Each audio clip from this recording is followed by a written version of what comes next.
Olá, boa noite, ouvinte da 96,7 FM, a FM Universitária. Sexta-feira, dia 14 de agosto de 2015, e começa agora o Educando Consciências, um bate-papo interativo sobre temas relevantes e atuais na sociedade. Aqui você encontra informação, discussão e conhecimento. A partir de hoje, quem assume o comando da locução sou eu, Clarissa Fortes, e o Val Franco. O professor Alessandro Façanha partiu numa nova empreitada, mas ele vai continuar colaborando na formação do programa.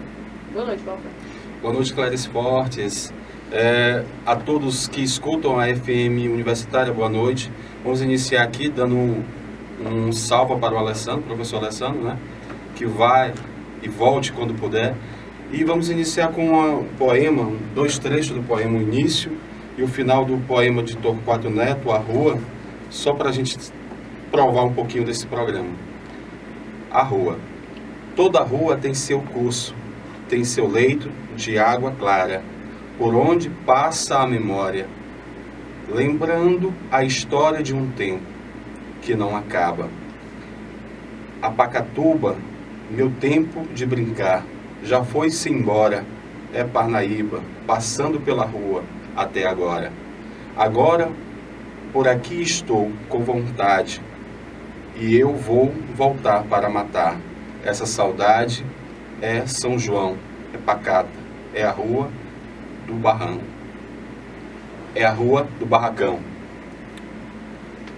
É isso aí, Clarice. O que temos hoje para o programa?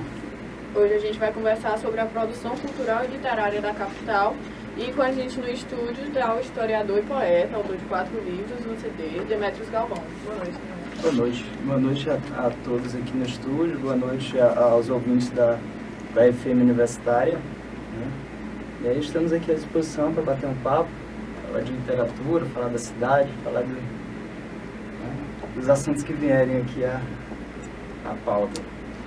Demetrios, agora há pouco a gente tinha uma conversa, né, sobre produção cultural, sobre o que é Teresina, sobre o que é isso como produto cultural externo para o Brasil em si.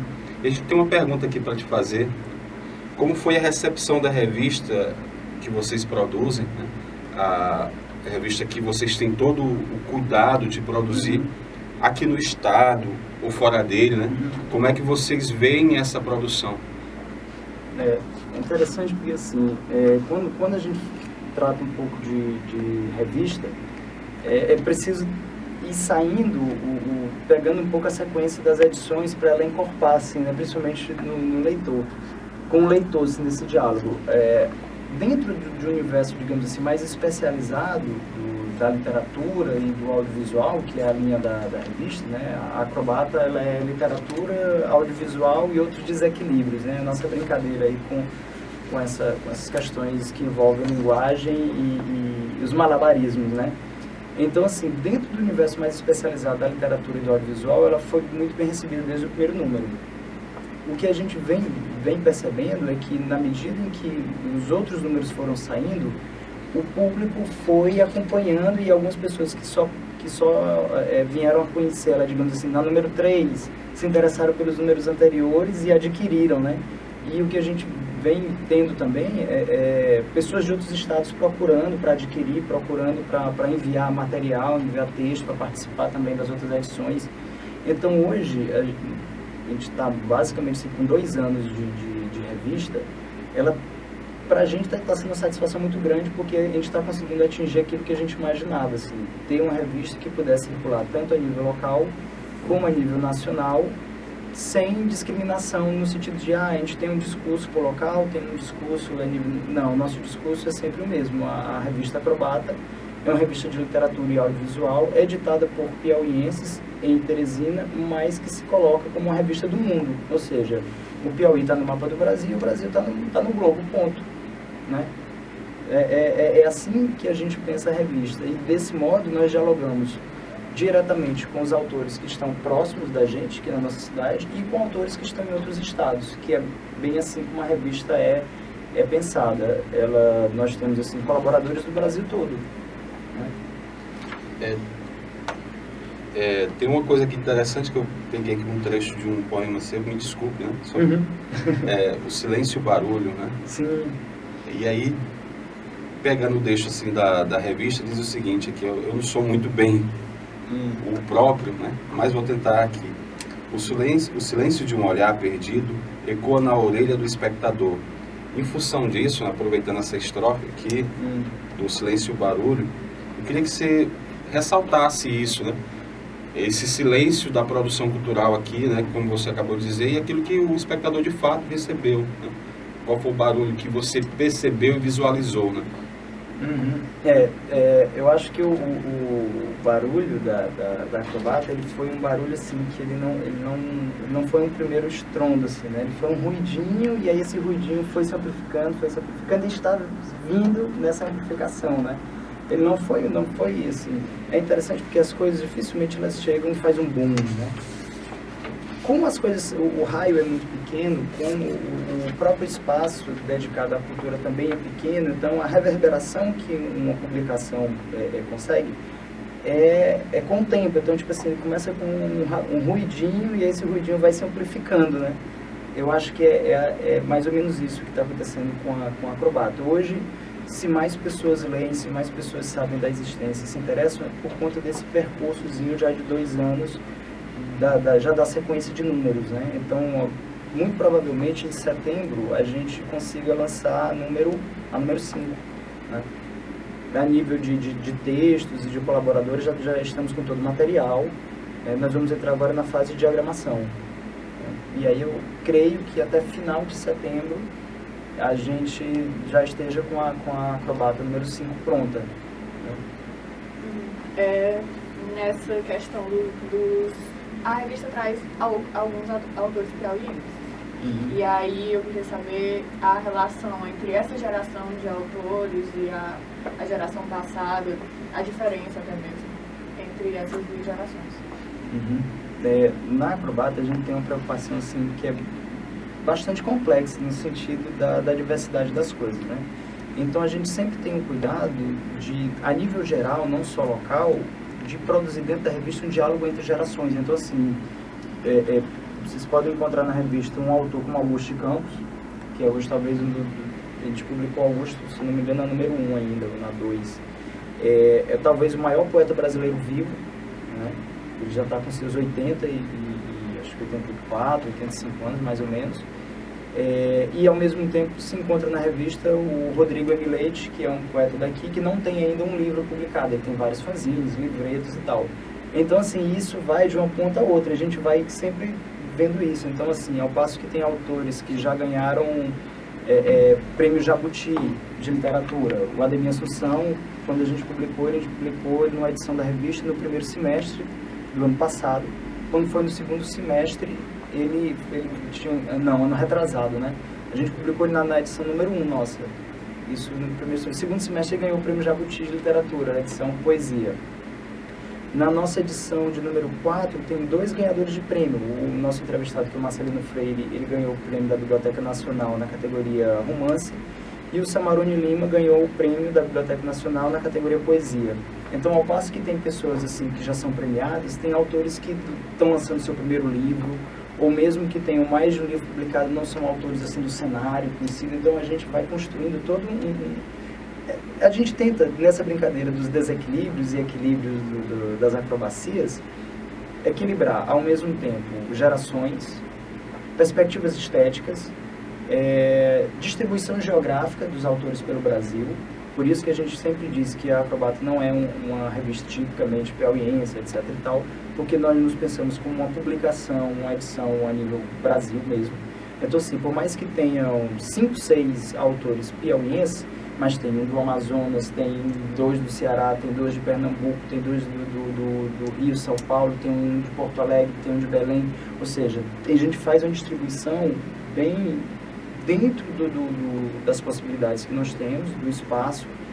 Então, por edição, nós temos uma média de 20 a 25 autores e, geralmente, quando a gente vai fazer a distribuição, isso dá uma média de 10 estados do Brasil.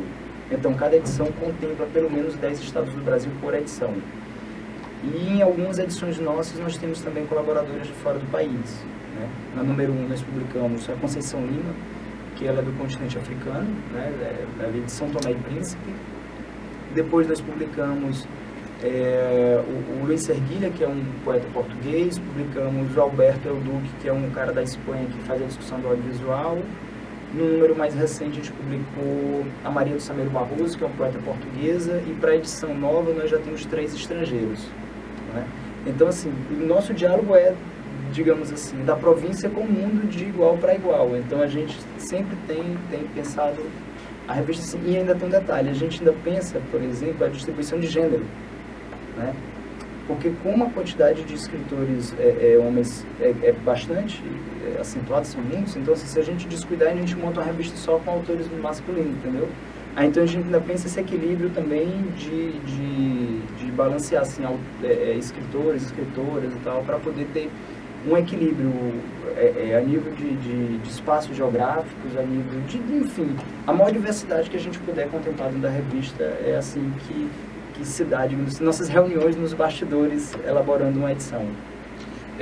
Demetrio, adentrando, não é mudando, mas adentrando assim essa perspectiva, né? Esse domingo, Teresina, 16 de agosto, esse domingo próximo agora, Teresina faz 163 anos, né, de emancipação política, de criação, enfim, toda aquela história de cidade planejada. E aí a gente percebendo a perspectiva assim, de produção cultural em Teresina, né? Isso aí mesclando a questão histórica, que a gente sabe que você também é um historiador, mesclando aquilo que é produto cultural nosso, que você pode nos dizer, nos falar. E eu queria ressaltar aqui um dado da última Revestrais, da edição número 20, se não me falha a memória, né? E ela diz o seguinte, que nessa perspectiva, né, a gente tem, se não me falha, 62%, né? 64% tem um hábito de ler, né?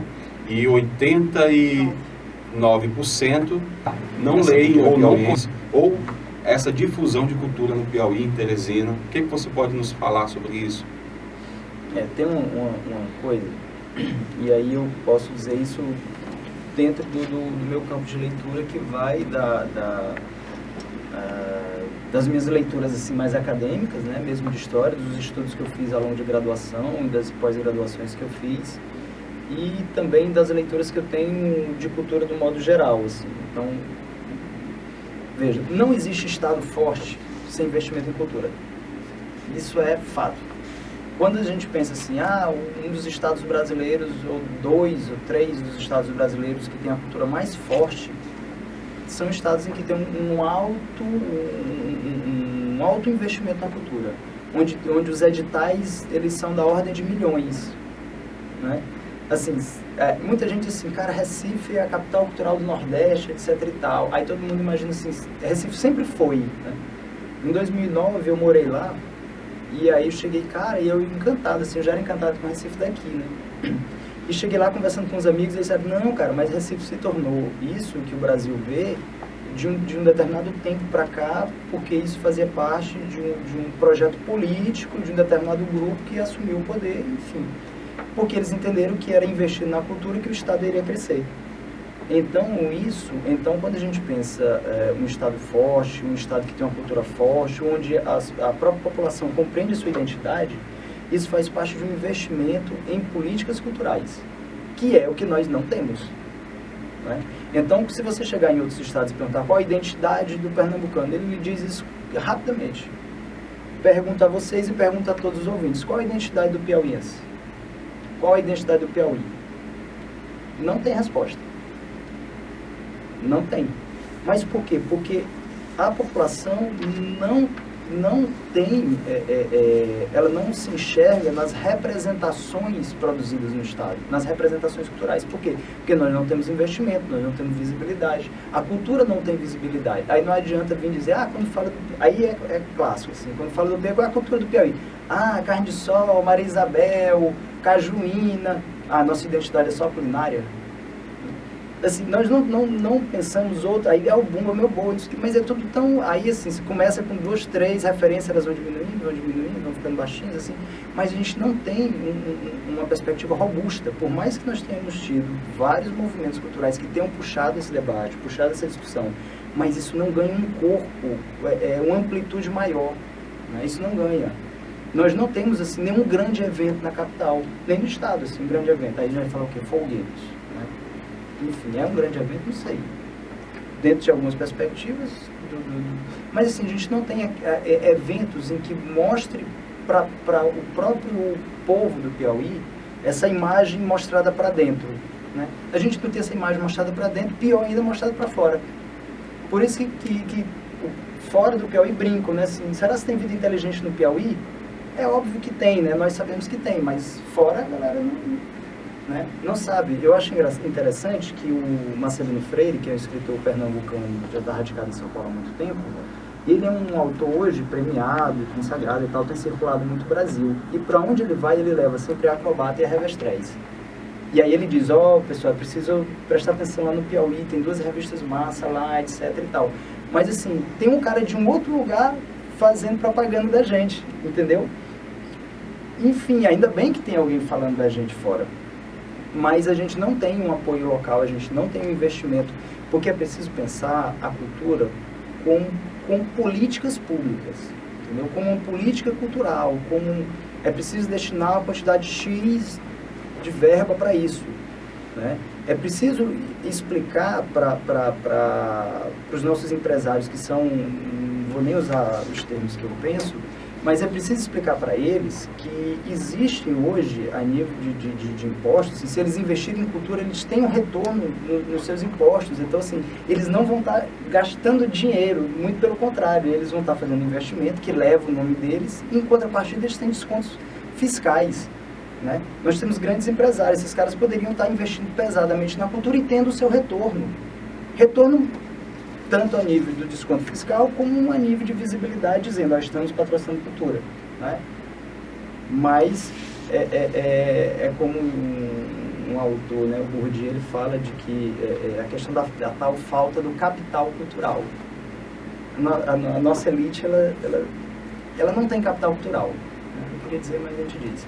Ela não tem capital cultural, então assim, essas pessoas que estão à frente, elas estão à frente, digamos assim, da direção das coisas, institucionalmente, elas terminam não tendo essa visão. Então, assim, a gente passa por um momento difícil em que a Lei Tito Filho não está funcionando. A Lei Tito Filho está devendo os artistas de um edital de, sei lá, 3 anos atrás.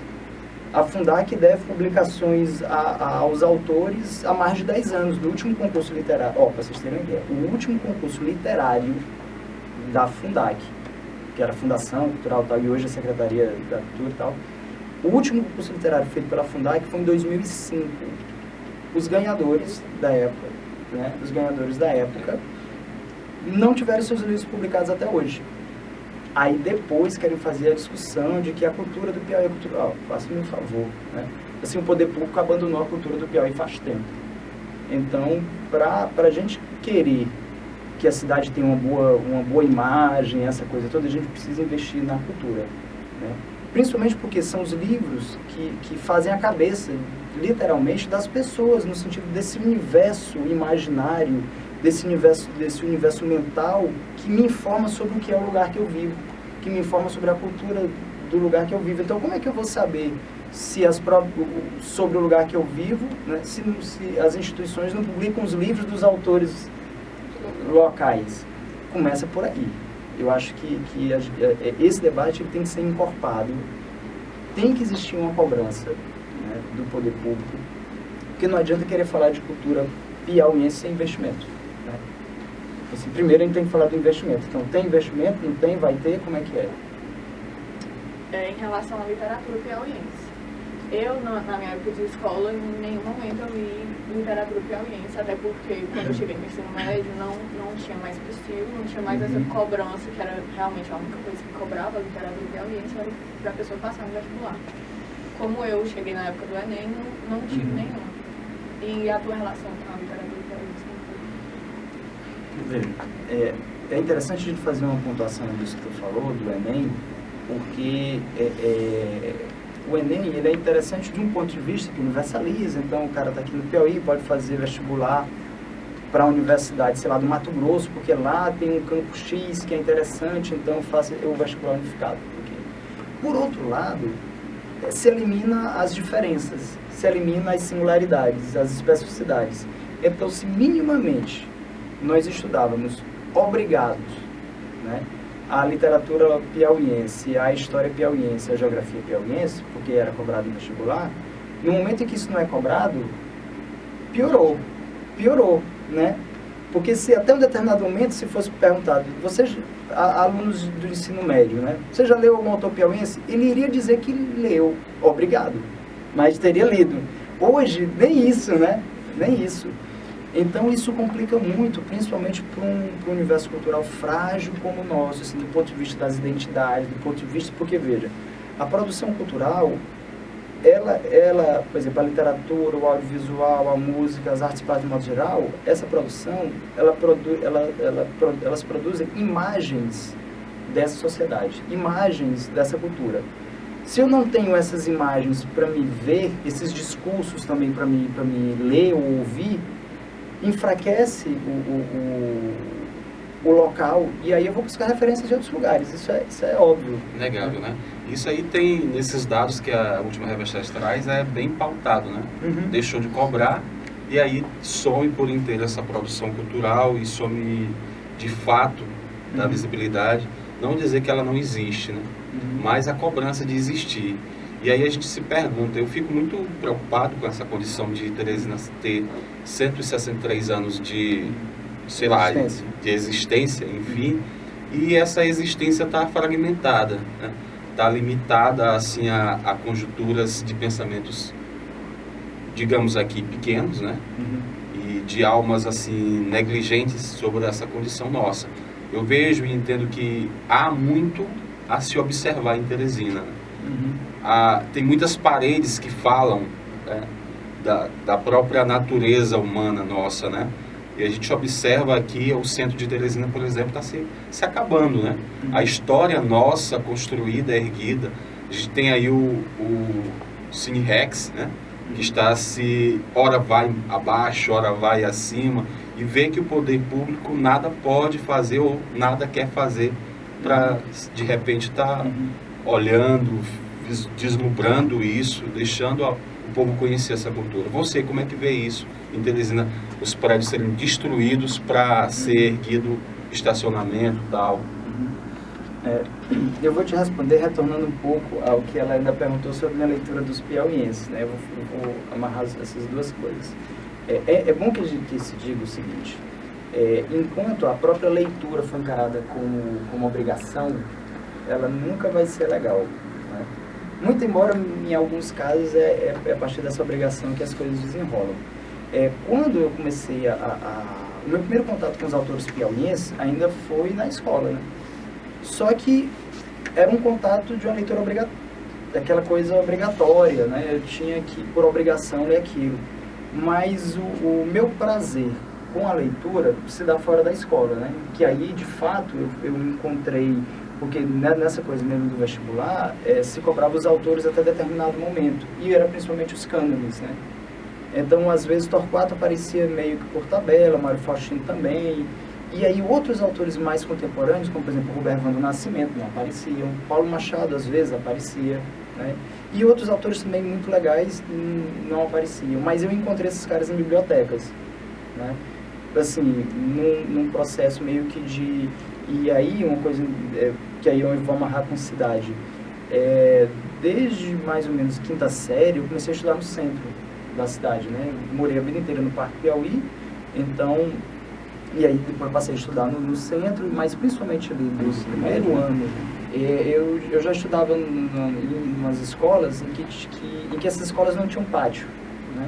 Então, no intervalo, todo mundo saía e tal, e depois voltava. Só que às vezes a gente saía e não voltava, né? E aí, como estava no centro, ficava andando pelo centro. Então, essa experiência empírica mesmo, assim, de perambular pelo centro, de andar pelo centro, né, fez com que eu tivesse uma relação muito forte com a cidade. Nesse sentido de sempre estar ali pelas praças, de estar ali pela Pedro II, de estar pela Praça Saraiva, de estar pela João Luiz, de ficar perambulando pelo centro. E nisso eu fui descobrindo que existia a Cromeu de Carvalho, a biblioteca, eu fui descobrindo que existia a Biblioteca Abdias Neves, eu fui descobrindo que existia a Casa da Cultura. Não foram meus professores que disseram, a Casa da Cultura fica ali, lá tem uma biblioteca, lá tem um acervo, lá tem exposição, ou a Cromeu de Carvalho fica em tal lugar, tal. Não foram meus professores que disseram, né? eu encontrei isso numa relação, num diálogo direto de experimentação da cidade. Então, eu fui encontrando as leituras dos piauienses e fui encontrando os espaços dos quais eles falavam nos textos, né? Eu estava lendo Paulo Machado e estava vendo a cidade que o Paulo Machado estava falando nos textos. E assim também a mesma relação com o Torquato e tal. Então, essa relação literatura piauiense, principalmente a gente fala literatura piauiense, mas a maioria deles estão em Teresina. Então, assim, o cenário dessa nossa literatura é Teresina. E com a destruição dos casarões, dos espaços de Teresina, esse referencial dessa literatura está desaparecendo, né? Está sumindo. Embora exista leis de patrimônio, de tombamento municipal, estadual e federal, né?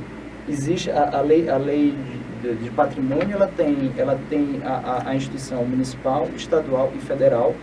E muitos espaços que são tombados, o próprio poder público finge que não está vendo, os caras vão lá e derrubam. Por quê? Porque eles são grandes proprietários, eles são empresários, eles são pessoas que numa cidade pequena e provinciana todo mundo é parente, todo mundo é perto, então eu não vou fazer província, isso porque né? é a mentalidade de província. Talvez o nosso maior problema seja justamente o de mentalidade de província, né? Eu acho que enquanto verbo, enquanto economia... Porque assim, quando a gente pensa política e economia não são elas que determinam o universo cultural de nossos hábitos, de nossa existência. São muito mais as nossas movimentações culturais, tomando cultura como todo o nosso universo imaginário, nosso universo mental, nosso universo de comportamento, de linguagem, etc. e tal. Por exemplo, é a nossa mentalidade que encaminha uma política mais democrática ou uma política reacionária. É a nossa mentalidade que encaminha uma economia mais contemporânea ou uma economia agrária.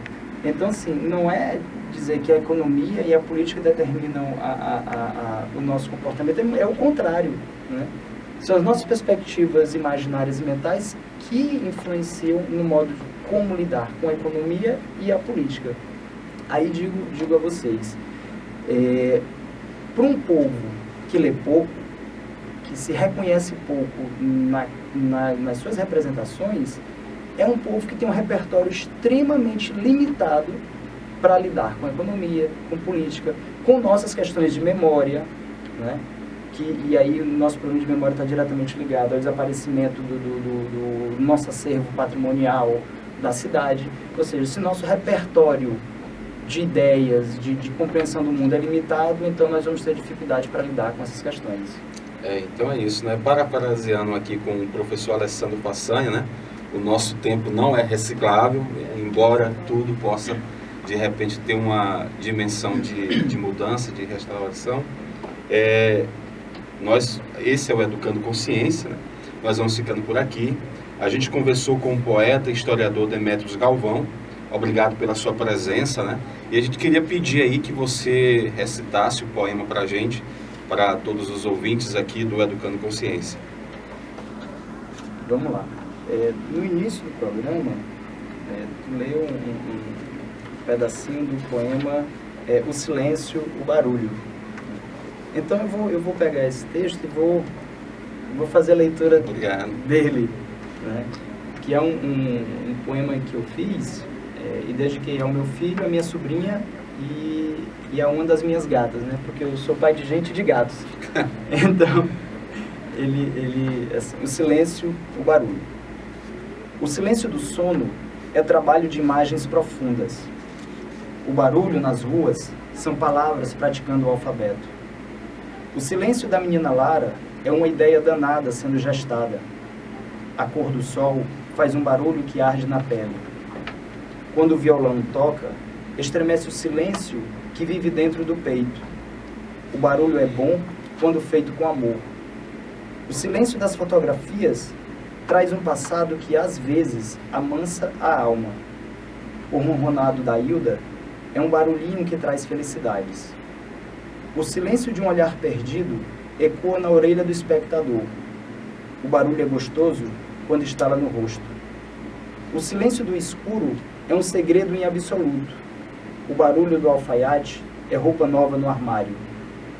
O barulho do menino Assis é o silêncio que vazou da barriga da mãe. Então é isso, nós tenhamos todos uma boa noite, um ótimo final de semana, até o próximo programa. E aí, Clarice? Tenham todos uma boa noite e um ótimo final de semana. Continuem acompanhando a gente durante a semana através das nossas redes sociais. Nosso Facebook é Programa Educando Consciências, o Twitter é @EducandoFMU, nosso Instagram é Educando Consciências, tudo junto e sem acento. Nosso canal no YouTube, onde você confere na íntegra o Educando Consciências, é Educando FM Universitário.